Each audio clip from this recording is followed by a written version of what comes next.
দেখো, আমরা আজকে আলোচনা করছি ক্লাস 11-এর তার প্রথম সেমিস্টারের দ্বিতীয় কবিতা। এই কবিতা থেকে আমাদের সাধারণত 3টি এমসিকিউ প্রশ্ন পরীক্ষা আসবে।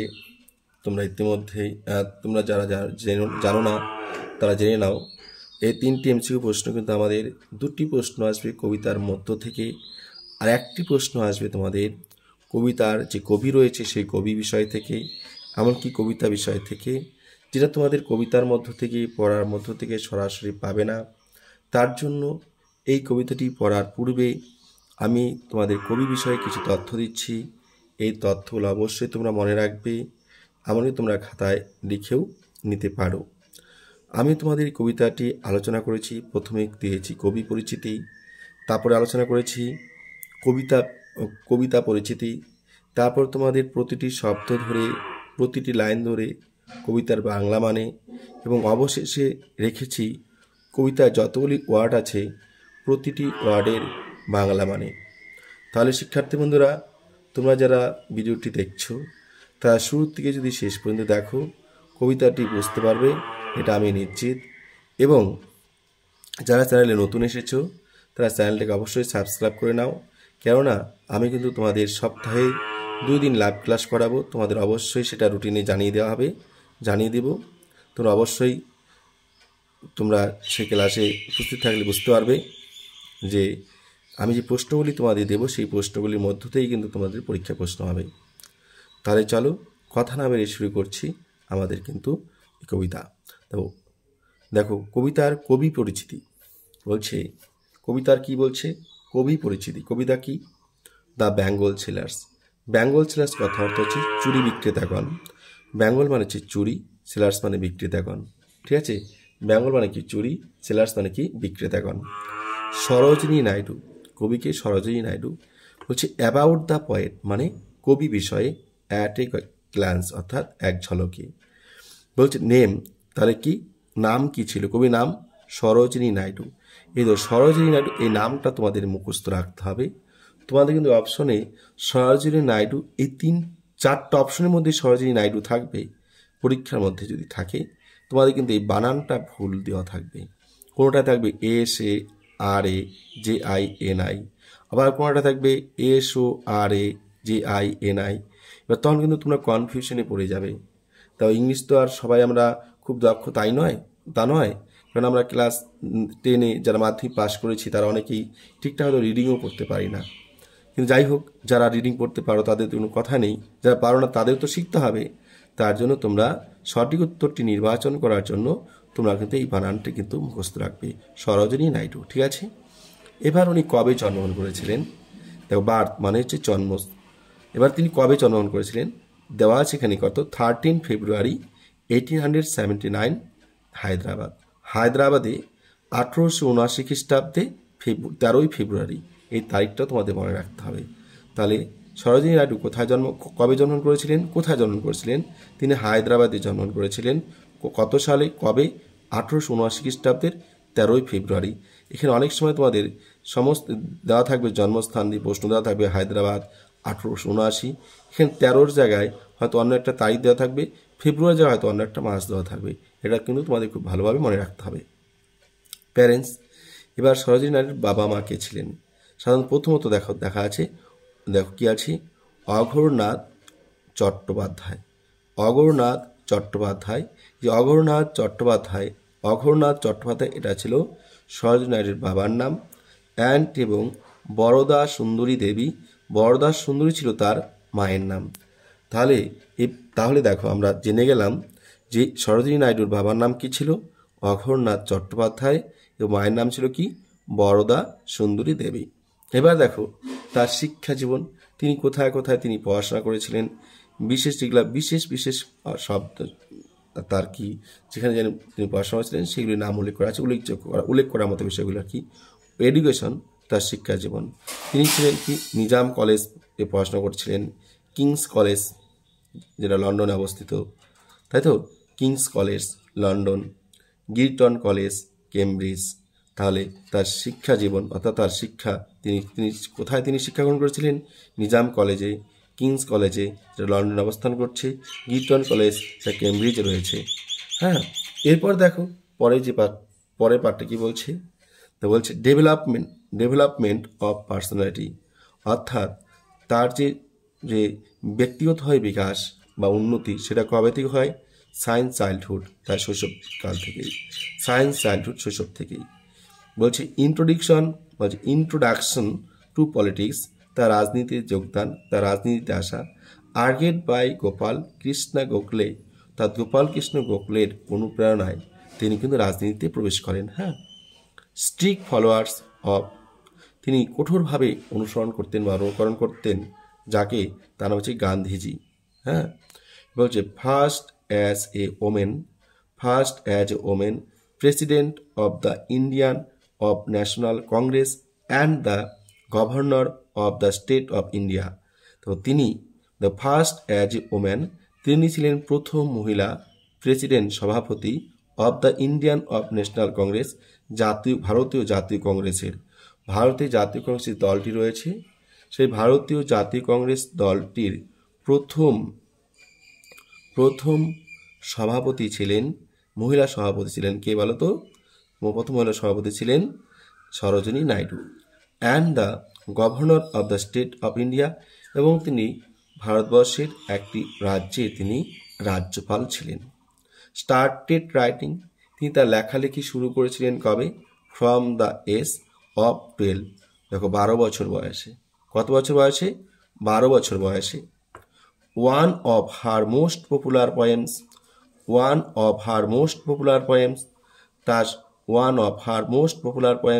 তার জনপ্রিয় পত্রিকা, পত্রিকা নয়, one of her most popular poems, তার সবচেয়ে জনপ্রিয় কবিতা, ইন দ্য বাজার অফ হায়দ্রাবাদ, এটা ছিল তার সবচেয়ে জনপ্রিয় কবিতা। টাইটেল, তাকে উপাধি দেওয়া হয়েছিল বা তার অন্য নাম ছিল কি? দ্য নাইটিঙ্গেল অফ ইন্ডিয়া, অর্থাৎ তাকে ভারতীয় বুলবুল বলা হতো। নাইটিঙ্গেল মানে হচ্ছে বুলবুল, ভারতীয় বুলবুল বলা হতো। তার সাথে ইন্ডিয়ান ইয়ার্স, ভারতীয় ইয়ার্সও বলা হতো। এবার দেখো ইউজড হার, বলছে অরাটোরি স্কিল, অর্থাৎ তিনি এছাড়াও তার যে কার্যবিবরণ ছিল সেটা কি ছিল? ফর ন্যাশনাল মুভমেন্ট, তিনি জাতীয় আন্দোলনে যুক্ত ছিলেন। And establishment of women's right, এবং মহিলাদের অধিকার দেওয়ার জন্য যে আন্দোলন সেখানেও তিনি যুক্ত ছিলেন। ডেথ, মারা গিয়েছিলেন কত সাল? দেখো 1949, 1949 খ্রিস্টাব্দের 2রা মার্চ, অর্থাৎ 2 মার্চ। কোথায় মারা গেছিলেন? দেখো তিনি কি বলছেন, তিনি মৃত্যু সাল কোথায়? দেখো কবে? 1949 টু 2রা মার্চ, অর্থাৎ 1949 খ্রিস্টাব্দের 2 মার্চ তিনি মারা যান। তাহলে এটুকু ছিল সরোজিনী নাইডুর, কিন্তু যেটুকু জানার বিষয় এটুকু তোমাদের জানানো হলো, জানিয়ে দিলাম। এবার তোমরা কবিতা, এই যে কবিতা আছে দ্য বেঙ্গল সেলার, এই কবিতা বিষয়ে একটু জেনে নাও। তো এই যে কবিতার নাম দ্য বেঙ্গল সেলার্স, কবিকে সরোজিনী নাইডু। এবার দেখো যেটা সবথেকে বেশি মনে রাখার বিষয়, এই যে দেখো সোর্স, মানে এটা কোথা থেকে নেওয়া হয়েছে, কবিতাটির উৎস কোথায়? দ্য বার্ড অফ, কি আছে? দ্য বার্ড অফ টাইম, কি আছে? দ্য বার্ড অফ টাইম মানে হচ্ছে কি? দ্য বার্ড অফ টাইম, এটা কিন্তু এইটা থেকে কিন্তু নেওয়া হয়েছে, the bird of time. Publication কত? 1912, অর্থাৎ 1912। এই দেখো কবিতা যে কাব্যশৈলী, সে লাইরিক্যাল পোয়েম, গীতি কবিতা। কাব্যশৈলী কি ছিল? গীতি কবিতা। লাইরিক্যাল পোয়েম মানে গীতি কবিতা। এবার বলছে স্টাইল অফ রাইটিংস, এই কবিতাটি কিভাবে লেখা হয়েছে? রাইমিং কাপলেট, অর্থাৎ 2 লাইনের ছন্দ ধরে। এই কবিতার রাইম স্কিম, ছন্দ কি ছিল? এ এ বি বি সি সি। এটুকু তোমাদের মনে রাখতে হবে। এখানে কিন্তু প্রত্যেকটা যতগুলি প্রশ্ন আছে, এখানে যতগুলি তথ্য আমি দিলাম, প্রতিটি তথ্য থেকে কিন্তু এখানে এমসি প্রশ্ন হতে পারে। এবার তোমরা ভাবতে পারো যে স্যার কেন এত কিছু কবিতা শুরু হওয়ার আগে আলোচনা করেছে? আমি এখানে যতগুলি তথ্য এখানে তোমাদের সামনে তুলে ধরলাম, প্রতিটি তথ্য থেকে কিন্তু এখানে এমসিকিউ প্রশ্ন আসতে পারে। তাই তোমরা অবশ্যই প্রতিটি তথ্যই তোমরা একান্ত মনোযোগ সহকারে তোমরা কিন্তু দেখে নাও, পারলে তোমরা খাতায় তুলে নিতে পারো। ওকে, এবার আমরা শুরু করব কবিতা। এবার কবিতার শুরুতেই এই যে এ এ বি বি সি সি যা আছে এটা কিন্তু আমি তোমাদের দেখাবো। দেখো আমাদের এখানে বলা আছে, দেখো এখানে বলছে কি এখানে দেখো আমরা বলে দেখেছি কি দেখো ভালো করে দেখো এ বি বি সি সি। কেন এটা এ বি বি সি হলো? দেখো এই যে আমরা প্রথম যে লাইনটা আছে শেষ হচ্ছে কোথায়? দেখো বেঙ্গল সেলার্স আর উই হু বেয়ার, এই যে বেয়ার সাউন্ড। আর দেখো দ্বিতীয় লাইনের শেষ লাইনে কি ছিল? ফেয়ার। তাহলে বেয়ার এবং ফেয়ার দুটি লাইনের সাউন্ড একই রকম আসতেছে, শেষ শব্দটা একই আসতে। দেখো সাউন্ডটা বেয়ার আর ফেয়ার আর এই দুটি সাউন্ড একই থাকার জন্য এটাকে বলা হচ্ছে এ। তারপরে লাইন চলে যাও ব্রাইট লাইট। দেখো প্রথম লাইনের সাথে দ্বিতীয় লাইনে কিন্তু সাউন্ড মিল নেই। এটা আছে বেয়ার, এটা আছে ব্রাইট, মানে আলাদা হয়ে গেল। যখন আলাদা হয়ে যাবে তখন তার নামকরণটা আলাদা হবে। কিনা আলাদা হয়েছে কি? ব্রাইট হয়েছে। এই ব্রাইট হয়েছে বলে এখানকার নাম দেবো কি? এটা ছিল প্রথমটা ছিল এ, এটা দেবো আমরা কি? বি। ঠিক আছে, এটা দেবো এ, এটা দেবো কি? বি। তাহলে ব্রাইট, এটা হচ্ছে লাইট। তাহলে এইটার সাথে এটার সাথে কি আছে? টি। এটার সাথে কি আছে? টি আছে, টি। এটা হচ্ছে ব্রাইট, এটা হচ্ছে লাইট। Bright light. তাহলে এই যে ব্রাইট আর লাইট যা আছে শেষে টি টি যা আছে, এবার এটার নামকরণ করা হচ্ছে বি। তাহলে এখানে বেয়ার ফেয়ার এটা নামকরণ কি হচ্ছে? এ। এটা যেমন এ, এটাও এ। এটা আলাদা তাই এরপর কি আসবে? বি, তাই এটা বি। এবার ধরো তারপরে কি আছে? লিপস, এই যেখানে আছে লাইভস। তারপরে তোমরা যদি চলে যাও সেটাও কি আছে? এই যে ওয়াইপস। ঠিক আছে, কি আছে? লাইভস, কি আছে? লাইভস। এখানে কি আছে? ওয়াইপস। দেখো এটার সাউন্ডটাও কি একই রকম। তার মানে আমরা যখন সাউন্ডগুলো একই পাচ্ছি তখন আমরা সেগুলিকে একই রকমভাবে আমরা নামকরণ করব। ঠিক আছে, তাই প্রথম দুটি লাইনের মিল রয়েছে এ, পরের দুটি লাইনে মিল রয়েছে বি, তারপরের দুটি লাইনে মিল রয়েছে সি। এই জন্য এ বি বি সি সি বলা হয়েছে। অর্থাৎ এরকমভাবে সি পর্যন্ত বলা মানেই আমাদের এরকমভাবে যতগুলি কবিতা লাইন রয়েছে প্রতিটি দুই লাইন অন্তর কিন্তু আমাদের একটিও লেটার আসবে। অর্থাৎ A B B C C D D E E F F G G H H এতটুকু আমাদের বলার প্রয়োজন নেই। শুধুমাত্র A B B C C এটুকু বললেই আমাদের হবে। এই কবিতায় দেখো তোমরা হয়তো 24টি লাইন পাবে। প্রতিটি কবিতার লাইনের সাথে দেখো দুটি করে লাইনের মিল রয়েছে। তার জন্য এখানে বলা হয়েছে দেখো রেমিং কাপলেট। রেমিং কাপলেট অর্থাৎ রেমিং কাপলেট মানে কি? কাপলেট কথা হচ্ছে জোড়া। ঠিক আছে, আমাদের দুটি লাইনে ছন্দ মেলানো হয়েছে, তাই হচ্ছে রেমিং কাপলেট। আশা করি তোমরা বুঝতে পেরেছ। এবার দেখো আমরা লাইন ধরে ধরে প্রতিটি শব্দ ধরে ধরে আমরা কিন্তু বিশ্লেষণ করব। তাহলে তোমরা যারা ক্লাসটি দেখছো তারা কোথাও যাবে না, অবশ্যই তোমরা শুরু থেকে শেষ পর্যন্ত দেখতে থাকো। কবিতাটি 100% বুঝতে পারবে এবং এই কবিতায় যে প্রশ্ন আসবে সেই প্রশ্ন উত্তর করতে পারবে। ঠিক আছে, তাহলে চলো আমরা এখন শুরু করছি কবিতার লাইনগুলি। দেখো বলা হচ্ছে ব্যাঙ্গল। ব্যাঙ্গল মানে হচ্ছে চুরি। ব্যাঙ্গল মানে কি বললাম? চুরি। সেলার্স, সেলার্স শব্দ অর্থ হচ্ছে বিক্রেতাগণ। আর মানে হই, উই মানে আমরা। এটাকে সাজিয়ে যদি বলি তাহলে কি হবে?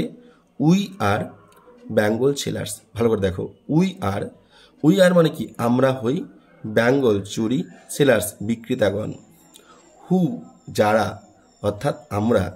বেয়ার বহন করি, বেয়ার মানে কি? বহন করা। আবার আমাদের। শাইনিং উজ্জ্বল। লোডস বোঝাগুলি। লোডস মানে কি? বোঝা। মানে চুরি যে রাখা হয়, যে পাত্রেতে যে বস্তুর মধ্যে চুরি রেখে মাথায় করে নিয়ে যাচ্ছে, দেখবে চুরি বিক্রেতারা এখনকার দিনে তো অনেকটাই মনে করো আলাদা হয়ে গেছে।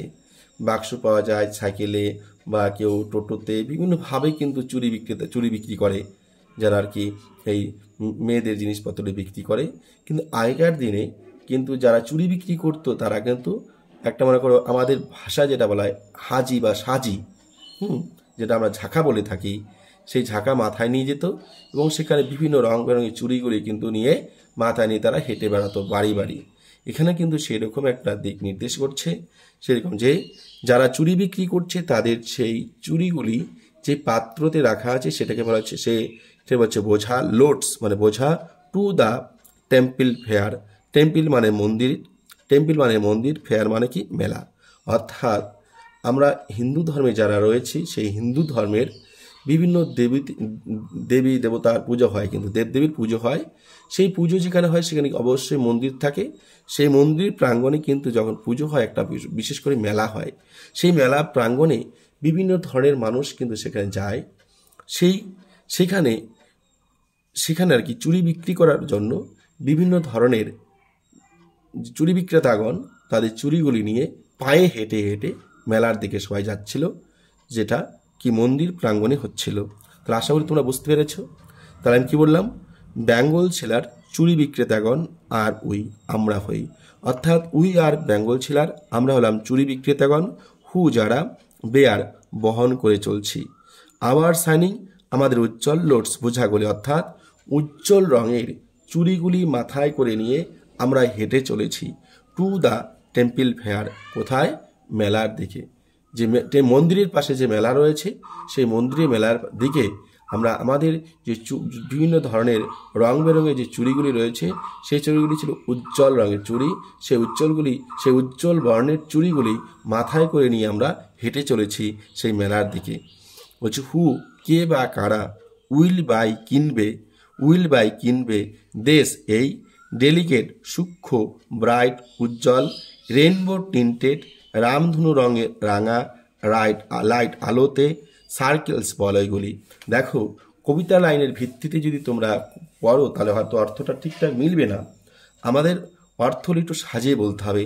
তাই বলছে দেখো, মানে কে বা কারা, উইল বাই কিনবে দেশ এই ডেলিকেট মানে হচ্ছে সূক্ষ্ম, ব্রাইট উজ্জ্বল, রেইনবো টিন্টেড লাইট, দেখো রেইনবো টিন্টেড লাইট রামধনু রঙে রাঙা সার্কেলস বলয়গুলি অর্থাৎ চুড়িগুলি। তার মানে তারা চিৎকার করছে। দেখবে অনেক সময় দেখবে তোমরা যখন কোনো প্ল্যাটফর্মে যাবে ট্রেনে করে, নামার সাথে সাথে বলছে কি গরম চায়ে চায়ে চায়ে, তারপর বলছে বাদাম মুড়ি ঝালমুড়ি, মানে যারা বিক্রি করছে তারা চিৎকার করছে, হকাররা কিন্তু চিৎকার করে বেড়ায়। এখানেও চুড়ি বিক্রেতারা তারা কিন্তু বলছে কে কিনবে গো, কারা কিনবে এই রামধনু রঙে রাঙা চুড়িগুলি। রামধনু রঙে রাঙা মানে 7টি কালার আছে। এখানে বুঝতে হবে যে চুড়িগুলি সত্যি খুব সুন্দর, সেটা বিভিন্ন রঙের চুড়ি রয়েছে। তারা তাই যাচ্ছে আর চিৎকার করে বলছে কারা কিনবে গো রামধনু রঙের রাঙা চুড়িগুলি। এবার বলছে দেখো, লাস্টার্স কথার অর্থ হচ্ছে উজ্জ্বল। লাস্টার্স মানে কি? উজ্জ্বল। টোকেন্স কথার অর্থ হচ্ছে, দেখো এই যে টোকেন্স শব্দটি যা আছে সেই টোকেন্স কথার অর্থ হচ্ছে নিদর্শন। অফ মানে এর রব যুক্তির জন্য বলা হয় কি অফ। হ্যাঁ, এবার বলছে দেখো রেডিয়ান্স মানে দীপ্তিময়, লিপস মানে জীবন্ত, অর্থাৎ এই যে উজ্জ্বল নিদর্শন চুড়িগুলি যারা পড়বে তাদের জীবন থাকবে দীপ্তিময় মানে সুখী জীবন। হচ্ছে লাস্টার্স মানে হচ্ছে কি উজ্জ্বল, টোকেন্স মানে নিদর্শন বা প্রতীক, রেডিয়ান্ট অর্থাৎ হচ্ছে দীপ্তিময়, লাইফস মানে জীবন্ত, অর্থাৎ এই যে চুড়িগুলি যারা পড়বে তারা কিন্তু তাদের দেখে মনে হবে তারা কিন্তু সুখীতে রয়েছে। দীপ্তিময় দেখো, রেডিয়ান্স মানে দীপ্তিময়, লাইফস মানে জীবন, এই যে দীপ্তিময় জীবন মানে হচ্ছে কি তাদের সুখী জীবন। ফর হ্যাপি ডটার্স কারা কিনবে, কাদের জন্য চুড়ি? ফর হ্যাপি ডটার্স সুখী কন্যাদের জন্য। কাদের জন্য? ফর হ্যাপি ডটার্স সুখী কন্যাদের জন্য, এবং সুখী কন্যাদের জন্য এবং হ্যাপি ওয়াইফস কথা অর্থ হচ্ছে মহিলা, বিবাহিত মহিলাদের জন্য। ঠিক আছে, বিবাহিত মহিলার জন্য বলছে হ্যাপি ওয়াইফস সুখী কি হ্যাপি মানে সুখী, ওয়াইফস মানে মহিলাগণ, অর্থাৎ বিবাহিত মহিলাদের জন্য। অর্থাৎ এই যে চুড়িগুলি, এই রং বেরঙের চুড়িগুলি, রামধনু রঙের রাঙা চুড়ি কারা কিনবে? কুমারী মেয়েরা এবং যারা নাকি সুখী আছে, যাদের মনে দুঃখ নেই, কষ্ট নেই, তারা যাদের মনে হাসি খুশি লেগে আছে। এবং কারা কিনবে? সুখী মহিলাগণ, যাদের মনে কোনো রকমভাবে দুঃখ কষ্ট নেই তারা।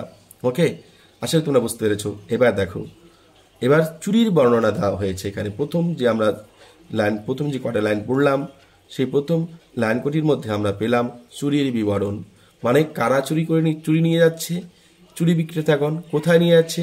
মেলার দিকে। তারা কি হয়ে যাচ্ছে? হেঁটে হেঁটে যাচ্ছে। দেখো প্রতিটি প্রশ্নের মধ্যে কিন্তু আমার শর্ট এমসি প্রশ্ন পাবে। কারা যাচ্ছে? বেঙ্গল ছেলার্স। কোথায় যাচ্ছে? Temples fair. কি হয়ে যাচ্ছে? ওয়াকিং, হেঁটে হেঁটে। তারা কি নিয়ে যাচ্ছে? চুরি নিয়ে যাচ্ছে।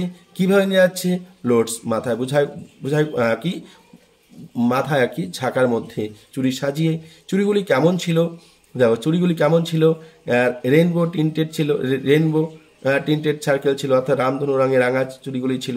কারা পড়বে, সে কিসের নির্দেশন, এখানে কিসের নির্দেশন আছে দেখো, বলছে লাস্টার্স টোকেন্স অফ রেডিয়ান্ট লিপস, মানে হচ্ছে এখানে বলছে উজ্জ্বল নিদর্শন, রেডিয়ান্ট দীপ্তিময় জীবনে, অর্থাৎ যাদের জীবনে সুখ লেগে আছে তাদের জীবনের কথা বলা হয়েছে।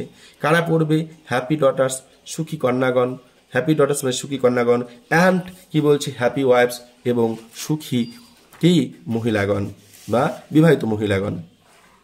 সাম আর, সাম বলতে কিছু, এখানে হচ্ছে কিছু চুড়ি, হ্যাঁ, সাম আর কিছু চুড়ি হয় মিট উপযুক্ত। মনে রাখবে সাম মানে কিছু, এখানে হচ্ছে কিছু চুড়ি মানে কোনো কোনো চুড়ি, সাম আর মিট কিছু চুড়ি হয় উপযুক্ত ফর এ মেডেন্স, বলছে মেডেন্স রিস্ট, মেডেন্স মানে কুমারী যাদের বিয়ে হয়নি, রিস্ট মানে এখানে কবজি, এই যে হাতের যে অংশটা আছে এটাকে বলা হয় কবজি, অর্থাৎ হাতে পরা কুমারী মেয়েদের হাতে পরার জন্য কিছু রয়েছে উপযুক্ত চুড়ি।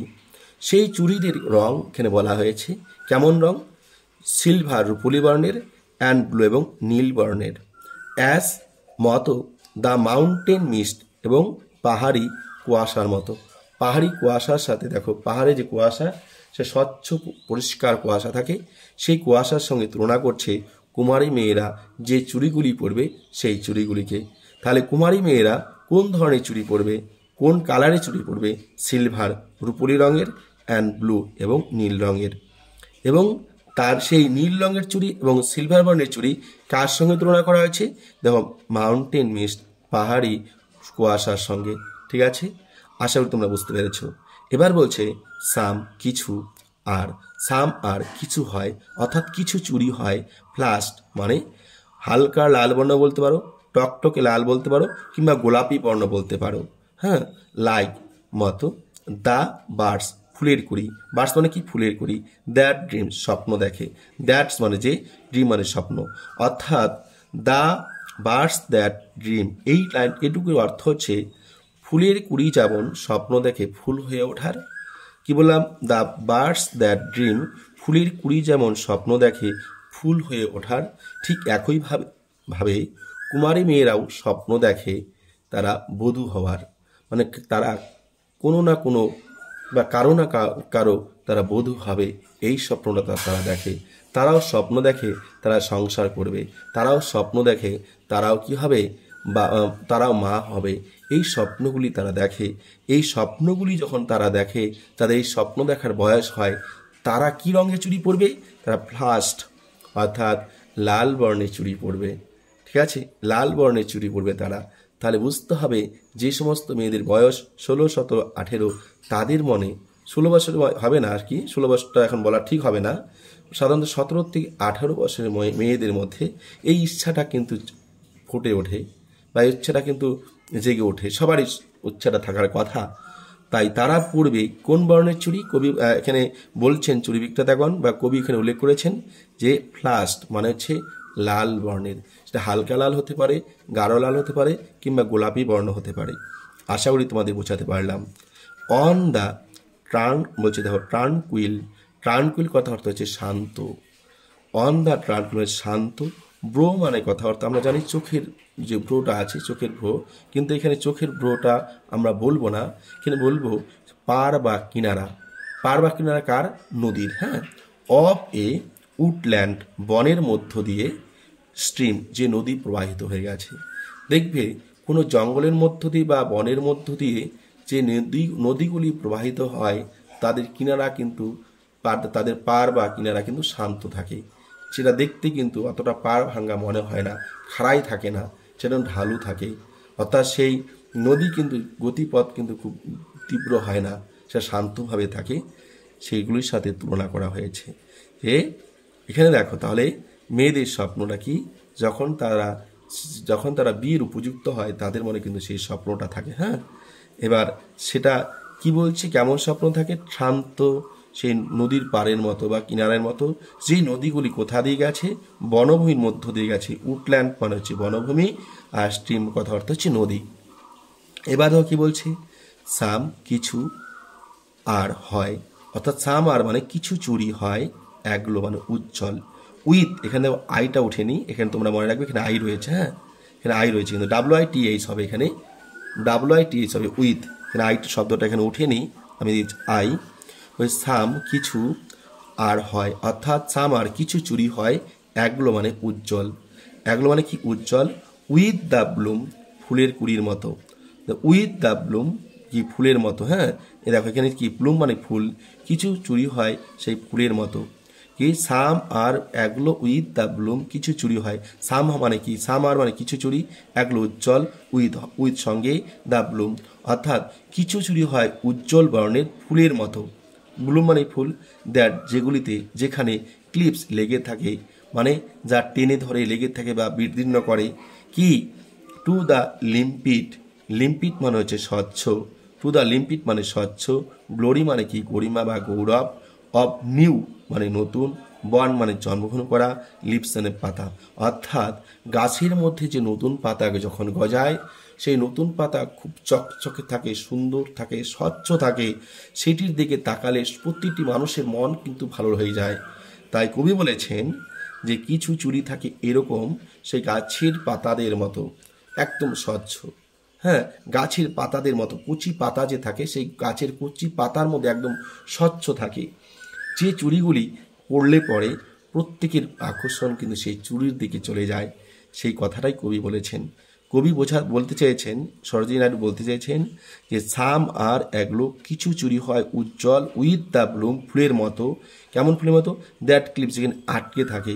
অর্থাৎ এখানে কিন্তু ফুলের রং কিন্তু গাছের পাতা বলেনি, ফুলের রংটা বলেছে, ফুলের যে রংটা আছে সেই চুড়িগুলি যা আছে চুড়িগুলিকে বলছে যে ফুলের মতো। যে ফুল, যে কেমন ফুল? যেখানে বলছে to the limpid glory of new born leaves, যে গাছের মধ্যে যখন ছোট ছোট কচি পাতা গজিয়ে ওঠে, সেই পাতাগুলি যেমন স্বচ্ছ পরিষ্কার থাকে, সেই স্বচ্ছ পরিষ্কার পাতার মতো কিছু চুড়ি রয়েছে, সেই চুড়িগুলিকে যখন পরে তখন সেই কিন্তু মেয়েদের হাতগুলি সেরকমভাবেই আকর্ষিত করে। আশা করি বোঝাতে পারলাম। এবার দেখো তারপরে কি বলছে, সাম আর কিছু চুরি হয়, সাম আর মানে কিছু চুরি হয়, লাইক মতো, ফিল্ডস মাঠের, অফ সানলিট সূর্যের, কর্ন মানে কি ফসল। অর্থাৎ এখানে বলবো যে সাম আর কিছু চুরি লাইক হয়, অর্থাৎ কিছু চুরি আছে, ফিল্ডস অফ সানলিট কর্ন মানে ভুট্টার মতো।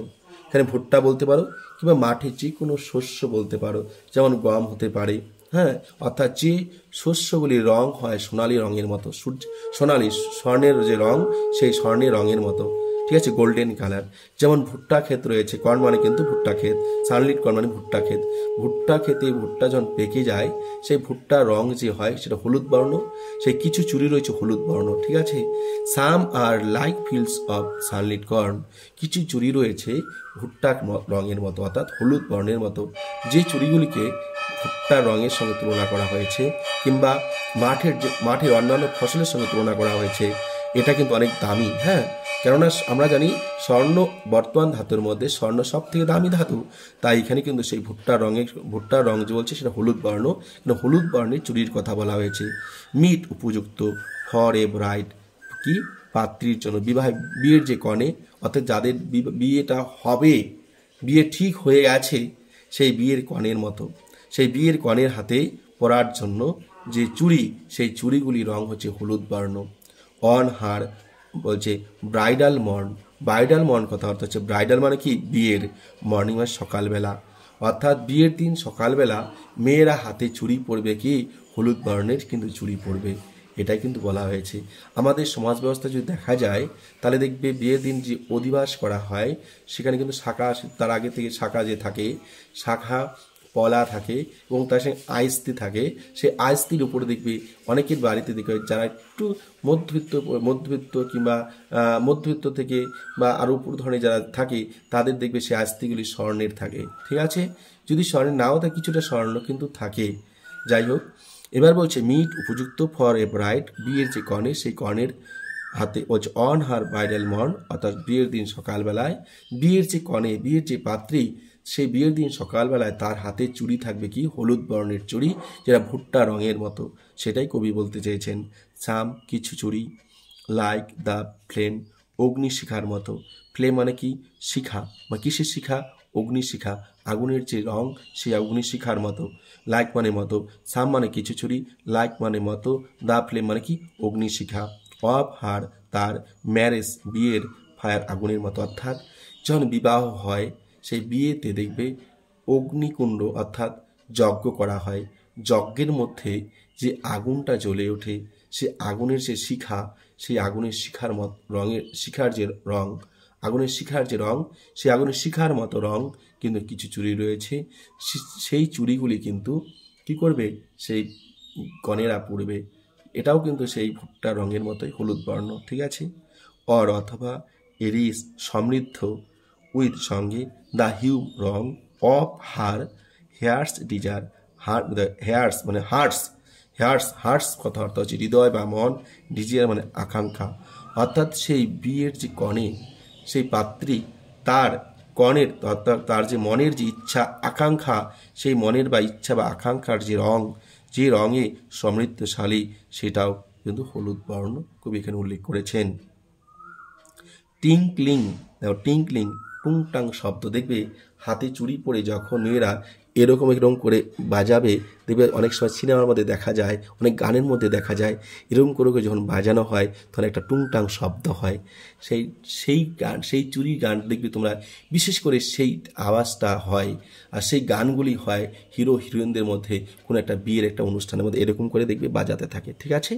এবার হচ্ছে টিংক্লিং টুংটাং শব্দ লুমিনাস উজ্জ্বল, টেন্ডার কমল, অ্যান্ড ক্লিয়ার এবং স্বচ্ছ। বলছে টুংটাং শব্দে যে উজ্জ্বল চুড়িগুলি থাকে সেগুলো অবশ্যই কোমল থাকে এবং অবশ্যই স্বচ্ছ থাকে।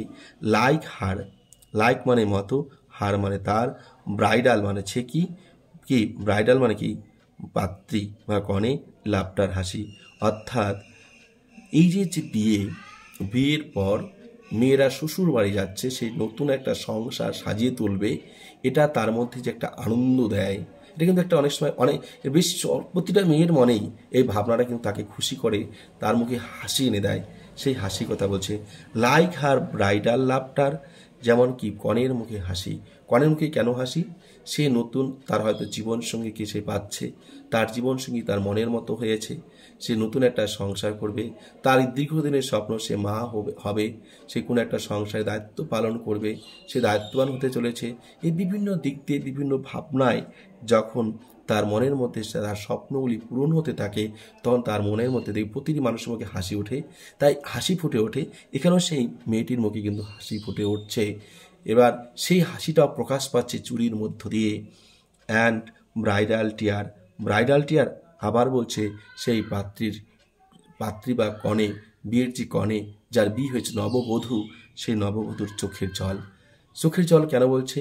এই চোখের জলটা কিন্তু স্বচ্ছ, কেননা সে ছোটোবেলার থেকে তার বাবা মায়ের কাছে বড় হয়েছে, তার বাবা মাকে ছেড়ে তাকে যেতে হচ্ছে নতুন একটা সংসারে। সেখানে সে জানে না তার ভালো হবে না খারাপ হবে, কিন্তু তার যে একটা বন্ধন, তার বাবা মায়ের সাথে যে একটা বন্ধন, যে একদিন মামাকে না দেখে থাকতে পারেনি, একদিন বাবাকে না দেখে থাকতে পারেনি, সেই বন্ধন ছিন্ন করে যখন সেই মেয়েটি চলে যাচ্ছে অন্য একটি বাড়িতে অপরিচিত মানুষদের সঙ্গে সংসার করতে, সে জানে না তার ভবিষ্যৎ কী হবে, এই ভাবনায় কিন্তু তখন তার বুকটা ভেঙে যায়, তখন তার চোখের যে জল, সেই চোখের জল আটকে রাখতে পারে না। দেখবে আমরা সামাজিক রীতি অনুযায়ী যে বিয়েগুলিতে হয়, যখন সেই বিয়ে শেষ হয়ে যায়, যখন ছেলে পক্ষ সেই নববধূকে নিয়ে যেতে চায়, তখন সেই বাবা মা ভাই বোন যারা রয়েছে তারা চোখের জল কেউ ধরে রাখতে পারে না।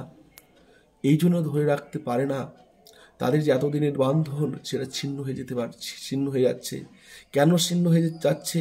কারণ যখন খুশি সে তখন সে আসতে পারবে না, যখন খুশি তখন তাকে দেখতে পারছে না। এই যে একটা মায়ার বন্ধন, এই বন্ধনটা যখন ছিন্ন হয়ে যাচ্ছে, সেই বিয়ের কনেটাও যখন বুঝতে পারছে, তখন তার সেই চোখের জল কিন্তু বেরিয়ে আসছে। তাই বলছে ব্রাইডাল ডিয়ার, চোখের জল। এই চোখের জল কিন্তু কোনো মিথ্যে কথা বলে না, এই চোখের জল কিন্তু স্বচ্ছ থাকে, এখানে কোনো প্রতারণা থাকে না, কোনো ছলনা থাকে না। এটা যে তাদের মধ্যে যে একটা আবেগের ভালোবাসা, তারই বহিঃপ্রকাশ। তাহলে আশা করি এটুকু তোমরা বুঝতে পেরেছ। তাহলে কি, নববধূর মুখে যেমন হাসি থাকে, আবার চোখে জলও থাকে। নববধূর মুখে হাসি থাকে তখন যখন সে স্বপ্ন দেখছিল যে সে কারো বধূ হয়ে সে যাচ্ছে নতুন একটা সংসার করতে, সে তার অনেক কিছু স্বপ্ন আছে, সেই স্বপ্নগুলি পূরণ হতে। আবার কিছুক্ষণ পরেই সে যখন ভাবছে তার এতদিনের স্নেহ মায়া মমতায় বড় হয়ে ওঠা, তার যাদের সঙ্গে ছিল সেটা তাদেরকে সম্পর্ক ছিন্ন করে সে চলে যাচ্ছে, তখন কিন্তু তাদেরকে ছেড়ে যেতে হচ্ছে। তখনই তার চোখের জল চলে আসছে, সেটা হচ্ছে ব্রাইডাল টিয়ার। এবার দেখো তারপর কি বলছে, সাম কিছু আর হয়, অর্থাৎ সাম আর কিছু চুরি হয় পার্পেল বেগুনি বর্ণের, অ্যান্ড এবং গোল্ড ফ্লেকড গ্রে কিছু ধূসর বর্ণের। অর্থাৎ দেখো সাম আর পার্পল কিছু হয় বেগুনি বর্ণের, অ্যান্ড গোল্ড ফ্লেক গ্রে কিছু হয় ধূসর সোনালী বর্ণের। কিছু চুরি রয়েছে, তো কিছু চুরি রয়েছে কি, কিছু চুরি রয়েছে কি বেগুনি বর্ণের, আবার কিছু রয়েছে কি ধূসর সোনালী বর্ণের। হ্যাঁ, for for she who has journeyed, ফর্মার জন্য, সি মানে সে, অর্থাৎ সেই বধূটি, হু যিনি, হ্যাজ জার্নি তা অতিক্রান্ত করে ফেলেছেন, থ্রো মধ্য দিয়ে, লাইভ মিডওয়ে মধ্যবয়স, অর্থাৎ সেই নববধূ যখন মধ্য বয়সে পৌঁছে গেছেন তখন তার হাতের চুড়ি কিন্তু সেরকম আগের যে রং সেই রং থাকবে না, তখন তার হাতের চুড়ি রং থাকবে পার্পল কিংবা গোল্ড ফ্লেকড গ্রে। যখন সেই নববধূটি মধ্য বয়সে পৌঁছে গেছেন তখন তার হাতে চুড়ি থাকবে পার্পল অ্যান্ড গোল্ড গোল্ড, ঠিক আছে, ফ্লেকড গ্রে মানে বেগুনি বর্ণের এবং কি ধূসর কি সোনালী বর্ণের। For she who has burned through life midway, যখন তিনি মধ্য বয়সে চলে গেছেন।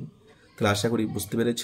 হোস যাদের, হোস মানে যাদের, হ্যান্ডস হাতে, হ্যাভ অর্থাৎ হোস হ্যান্ডস হ্যাভ চ্যারিস্ট যাদের হাতে লালন পালন করা হয়েছে, যাদের হাতে লালিত পালিত হয়েছে, হোস যাদের, লাভ ভালোবাসায়, হ্যাজ ব্লেসড আশীর্বাদে, অ্যান্ড ক্যাটলেট ফেয়ার এবং তাদের সেই লালন পালন করা হয়েছে, ফেয়ার আদর করে বা সুন্দর করে, সন ছেলেমেয়েদের সন্তানদের, অন এবং হার তার, ফেথফুল হার ফেথফুল তার বিশ্বস্ত ব্রেস্ট বুকে, তার ফেথফুল মানে কি, ফেথফুল কথা হচ্ছে বিশ্বস্ত ব্রেস্ট বুকে, অর্থাৎ যে তার যে বিশ্বস্ত বুক ছিল সেই বিশ্বস্ত বুকে তার যে হাত ছিল, তার হাতে কি হাতে হাতে হাতের মধ্য দিয়ে সুন্দরভাবে লালিত পালিত হয়েছে তাদের সন্তানগুলি।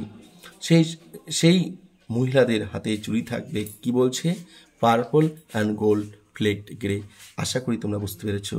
অ্যান্ড এবং সার্ভস তারা সেবা করে চলছে, হার তার হাউস হোল্ড বাড়ির, ইন ফ্রুটফুল প্রাইড, ফ্রুটফুল মানে কি সফলতার সঙ্গে, প্রাইড মানে গর্বিতভাবে, অর্থাৎ তার বাড়ির যত কাজকর্ম ছিল প্রতিটি কাজকর্ম সে সফলতার সঙ্গে গর্বিতভাবে করে চলেছে, ঠিক আছে। অ্যান্ড এবং ওরশিপ পুজো করছে দ্য গডস ভগবানকে বা ঈশ্বরকে, অ্যাট হার হাজব্যান্ডস সাইড তার স্বামীকে যেমন পুজো করছে, তার স্বামীকে পাশে রেখে বা স্বামীরও যেমন সেবা করছে, স্বামীর যেমন যত্ন নিচ্ছে, স্বামীকে যেভাবে পুজো করছে ঠিক একইভাবে স্বামীর মঙ্গলের সাথে সাথে তার সংসারে যাতে মঙ্গল হয় ঠিক একইভাবে তিনি ভগবানেরও পুজো করছেন। তাহলে আশা করি শিক্ষার্থীরা বুঝতে পেরেছ। প্রথম যে স্তবক সেখানে বর্ণনা করা হয়েছে চুড়িগুলির বর্ণনা, দ্বিতীয় তারপরে বর্ণনা করা হলো কুমারী মেয়েদের চুরির বর্ণনা, তারপরে বর্ণনা করা হলো নববধূদের যে বিয়ের আগের দিন বা বিয়ের দিন কী রঙের চুড়ি পরবে সেই চুরির বর্ণনা, তারপরে যখন সেই মহিলাটি মধ্য বয়সে চলে যাচ্ছে তখন বর্ণনা করা হলো কি তাদের কি বর্ণের চুড়ি পরতে হবে। তাহলে সেই চুড়িগুলির মধ্য দিয়ে সরোজিনী নাইডু এত সুন্দরভাবে কবিতাটি বিশ্লেষণ করলেন যে আমাদের সমাজ ব্যবস্থায় নারীদের সমস্ত জীবনকে তুলে ধরলেন। তাহলে আশা করি তোমরা বুঝতে পেরেছ। এরপর দেখো আমি তোমাদের জন্য রেখেছি সমস্ত ধরনের পোস্ট, এখানে যে যতগুলি তোমাদের শব্দ রয়েছে ওয়ার্ড মিনিং, সেই ওয়ার্ড মিনিংগুলি এগুলো তোমরা এগুলি কিন্তু তোমরা ভালো করে প্রতিটি ওয়ার্ড তোমরা জেনে নেবে। ওয়ার্ডগুলি যদি তোমরা জেনে নাও তাহলে কিন্তু তোমাদের কিন্তু এমটি প্রশ্নগুলি করতে সুবিধা হবে। দেখো আমি বলে দিচ্ছি।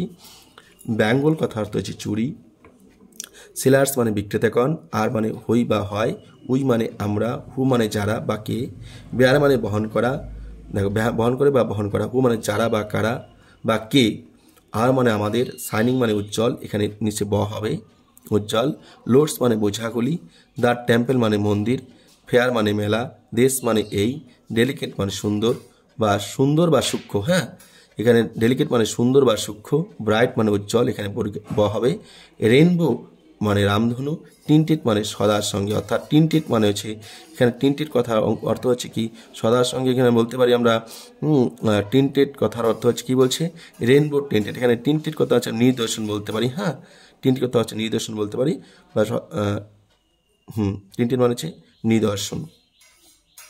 সার্কেলস বা সদার সঙ্গে, সার্কেলস মানে বলয় বা চুরি, লাইট মানে আলো, লাস্টার্স মানে কি উজ্জ্বল বা চকচকে, উজ্জ্বল বা চকচকে, রেডিয়ান কথা অর্থ দীপ্তিশীল বা উজ্জ্বল, দীপ্তিশীল বা উজ্জ্বল, টোকেন্স কথা হচ্ছে নিদর্শন।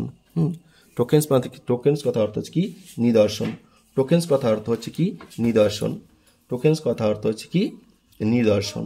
এবার দেখো কি বলছে,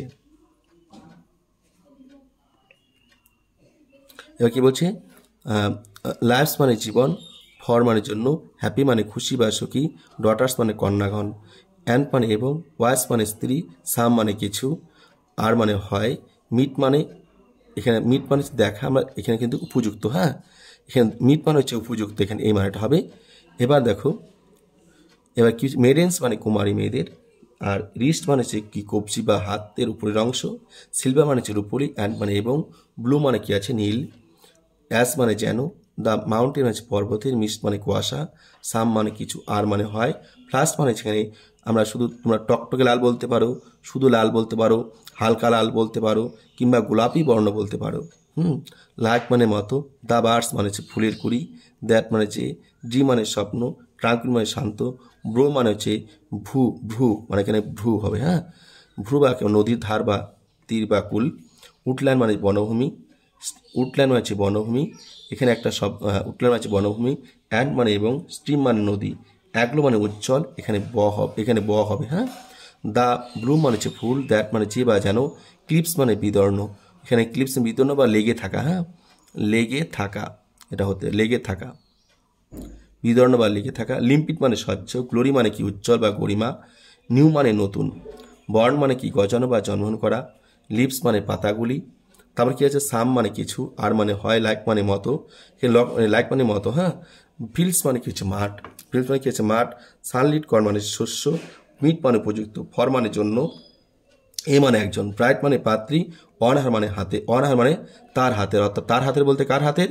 সেই পাত্রীর হাতের, ব্রাইডাল মর্ন বিয়ের দিন সকাল, বিয়ের দিন সকালবেলা, বিয়ের দিন সকালবেলা আর কি, এবার মনে রাখবে কি আছে, বিয়ের দিন সকাল বেলা, লাইক মানে মতো, দ্য ফ্লেম মানে অগ্নিশিখা, হার মানে তার অর্থাৎ সেই পাত্রীর, ম্যারেজ মানে বিবাহ, ফায়ার মানে কি আগুন, অর মানে অথবা, রিস মানে সমৃদ্ধ, উইথ মানে সঙ্গে, দ্য হিউ মানে হচ্ছে রং, অফ হার মানে কি সেই পাত্রীর বা মেয়েটির, হার্টস মানে হার মানে তার আর কি, হার্টস মানে কি হৃদয় বা মন, ডিজায়ার মানে ইচ্ছা বা আকাঙ্ক্ষা, ইচ্ছা বা আকাঙ্ক্ষা, টিংক্লিং মানে টুংটাং শব্দ, লুমিনাস কথা অর্থ হচ্ছে উজ্জ্বল, এখানে কি হবে হবে। তাহলে টেন্ডার মানে কমল, অ্যান্ড মানে এবং, ক্লিয়ার মানে স্বচ্ছ, লাইক মানে মতো, হার মানে তার, ব্রাইডাল মানে কি ব্রাইডাল, দেখো ব্রাইডাল লাফটার মানে পাত্রীর মুখে হাসি, মানে কনের মুখে হাসি, তাহলে কি বলছে, ব্রাইডাল টিয়ার মানে পাত্রীর চোখের জল, ব্রাইডাল পাত্রীর চোখের জল, সাম মানে কিছু, আর মানে হয়, পার্পল মানে বেগুনি, গোল্ড মানে সোনালি, ফ্লেক মানে হচ্ছে বিন্দু বিন্দু বা বিন্দু বিন্দু বা ফ্যাকাশে বলতে পারো, বিন্দু বিন্দু বা ফ্যাকাশে বা ধোঁয়াটে, বিন্দু বিন্দু, ফ্লেক মানে বিন্দু বিন্দু কিংবা ধোঁয়াটে, ধোঁয়াটে, ধোঁয়াটে বা ফ্যাকাশে বা ফ্যাকাশে বলতে পারো, গ্রে মানে ধূসর, সি মানে সে অর্থাৎ মেয়েটি, জার্নি মানে যাত্রা করেছে, থ্রু মানে মধ্য, লাইফ মানে জীবন, মিডওয়ে মানে মধ্য, মিডওয়ে মানে কি মধ্য বয়স, হোস্ট মানে যাদের, হ্যান্ডস মানে কি আছে হাত, হ্যান্ডস মানে কি দেখো, হ্যান্ডস মানে হাত, অ্যাপ মানে আছে, চ্যারিস্ট মানে লালন পালন করা হচ্ছে, হোস্ট মানে যার, লাভ মানে ভালোবাসা, হ্যাজ প্লেসড আশীর্বাদে, ক্র্যাটলেট লালন পালন করা, ফেয়ার সুন্দরভাবে, সন্তানদের, হার মানে তার, ফেথফুল মানে বিশ্বস্ত, ব্রেস্ট মানে বুক, হার মানে তার, তারপর কি বলছে, হার মানে তার, হাউস হোল্ড বাড়ির, ফেথফুল মানে ফলপ্রসূ কিংবা সফলতার সঙ্গে, প্রাইড মানে গর্ভ, ওর্সিপ মানে পুজো করা, দ্য গডস মানে ঈশ্বরের, হার মানে তার, হ্যাজ মানে স্বামীর, সাইড মানে বাস। তাহলে এইমাত্র তোমাদের কিন্তু কবিতাটি আমি সম্পূর্ণভাবে সমাপ্ত করলাম। এবার তোমাদের সামনে একটা ভিডিও নিয়ে আসবো, সেই ভিডিওতে সমস্ত ধরনের এমসিকিউ প্রশ্ন থাকবে, গল্পের মতো করে আমি তোমাদের বোঝাবো। আশা করি তোমরা সবাই বুঝতে পারবে। তাহলে শিক্ষার্থী বন্ধুরা, যারা শুরু থেকে শেষ পর্যন্ত ভিডিওটি দেখেছো তাদেরকে অসংখ্য ধন্যবাদ। যারা ইতিমধ্যে চ্যানেলটিকে সাবস্ক্রাইব করে নিয়েছো তাদেরকেও ধন্যবাদ জানাচ্ছি, এবং যারা এখনও চ্যানেলটিকে সাবস্ক্রাইব করোনি, নতুন এসেছো, তারা অবশ্যই চ্যানেলটিকে সাবস্ক্রাইব করে নাও, পাশে তার বেল আইকনে ক্লিক করে নাও। তোমরা এই চ্যানেলের মধ্যেই তোমাদের ক্লাস 11-এর ফার্স্ট সেমিস্টারে যত ধরনের প্রশ্ন, যত ধরনের কবিতা, যত ধরনের নাটক, গল্প আছে, সমস্ত কিছু আমি আলোচনা করবো ধীরগতিতে। মনে রাখবে, আমার ভিডিওগুলি একটু লম্বা হবে, একটু বড় হবে, দীর্ঘস্থায়ী হবে, কিন্তু আলোচনা কিন্তু একদম সূক্ষ্মভাবে পাবে। তাহলে তোমরা অবশ্যই চ্যানেলটি সাবস্ক্রাইব করে নাও, এবং ভিডিওটি যদি তোমাদের ভালো লেগে থাকে তোমরা লাইক করো, শেয়ার করতে ভুলো না। ধন্যবাদ, সবাই ভালো থাকবে, সুস্থ থাকবে। আজকের মধ্যে বিদায় নিচ্ছি, আবার খুব তাড়াতাড়ি দেখা হচ্ছে পরবর্তী ক্লাসে।